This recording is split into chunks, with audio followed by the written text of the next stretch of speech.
which will be Pat Kennedy.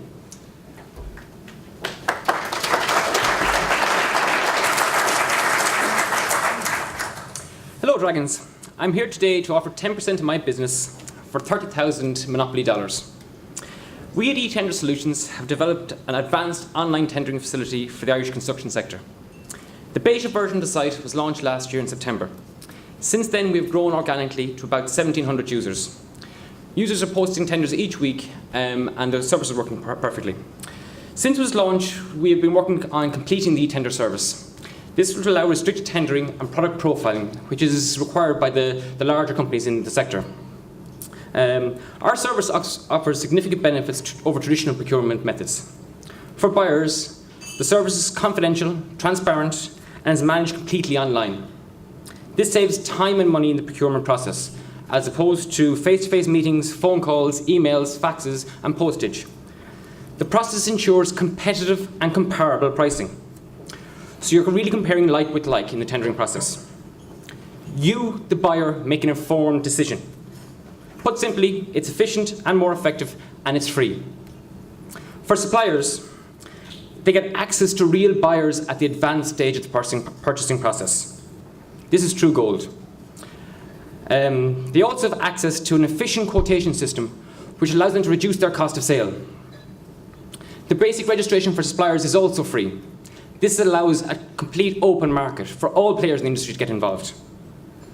We then have a modest pay-per-tender application fee, which is scaled on a sliding scale, and this is where we make our living. So our plans. From 1,700 users at present, this time next year we plan to have 10,000 users. E-tendering has become the norm in public sector, where transparency, efficiency, and value for money have finally become a prerequisite. It's just a question now of when e-tendering becomes standard in the private sector. It's our intention to work with the industry to bring about this evolution. Thanks for your attention. I'd be happy to hear any questions you may have. Thanks, Rick.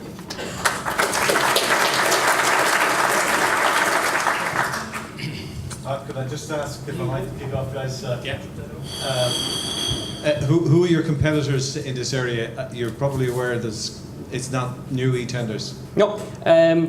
There is a number of smaller scale procurement procedures which work between one company and their direct suppliers. We've decided to create an open platform where everyone can get involved. So you have electricians, we have engineering planners, we have quantity surveyors, the energy sector, the facilities management sector, all work off the same platform. So this is unique. There is TenderMe out there, which is Joe Duffy tendering. This is for small scale. There's no one here who uses TenderMe in their day-to-day business. eTender is a proper platform where people do business. I'd just like to ask you, how do you recover cost? What is there a charge out? Is it by percentage or a fixed sum, or how does it work? In order to create a proper platform for the entire business, we need to have buyers and suppliers a critical mass. So that's why it's free to register for both. We then charge companies to unlock tenders. So companies can come to our website, they can see the tenders they like, they can download the plans, the details, but they don't know who owns the tender. They pay to unlock the tender. So then for every tender that's posted up, we would have 3, 4, 6 applicants. And this will depend on price. So electricians might be only €4 for a small project. A CHP system in a large hotel could be €20. So that's where we make our money. And it's not just for the builder. So you can building a house would say might have 20 to 30 different tenders for electricians, your networking systems in a home, and those 20 go to tender. We would have perhaps 4 applications for tender, and we get money from each of those. That's our model. Hi, good presentation. You're articulate and confident. I've got 2 parts of a question. One follows on from Jan, and that is, if you're only getting revenue, and let's just focus on that, if you're only getting revenue for each effective opening, then you're expecting to get new business every time. So you don't actually have a recurring revenue model. And that's the bit that I would see the weakness in. And you might address that, because if it means that every single day you've got to win new business. Whereas if you have a membership or some access price, you actually have membership, and therefore, like a gym, I equate you to a gymnasium. You need people to come and sign up to the aerobics class every day. Whereas the gyms really charge a membership fee because now they have revenue. That's the first one. And the second one is, I'm very interested in terms of, you have 1,700 users now, you want to grow that to 10,000.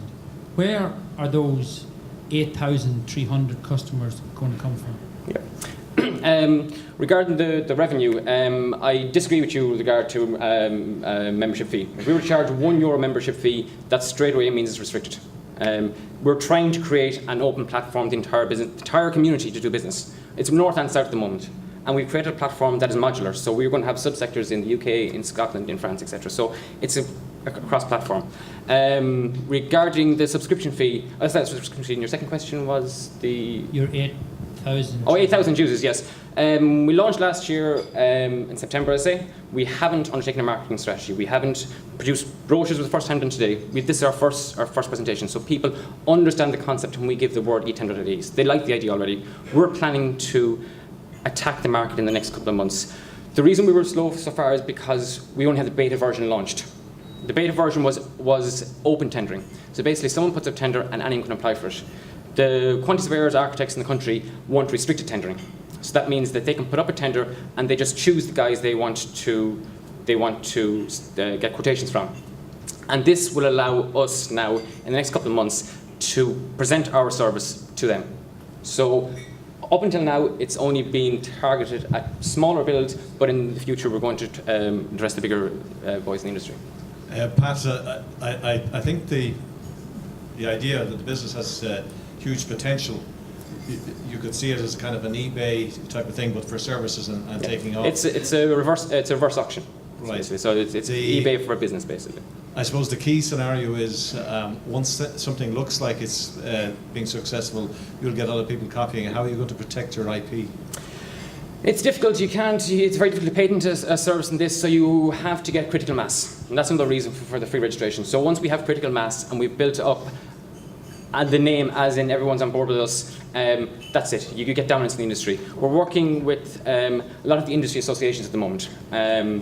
We're not in a position to vet the companies that register our service. It's too big a job. So what we do is we're working with the CIF, the National Guild of Masters and Craftsmen, etc., so that when users are posting tenders, they can see the companies that are interested and can also see what trade association they're a part of. So that's a benefit to us, but it also allows us to tap into the tens of thousands of companies out there. So it's critical mass, building up critical mass, and that's why I need your monopoly money. Very good. That's a good place to finish on that one. Thanks very much. Thanks. Thanks, Pat.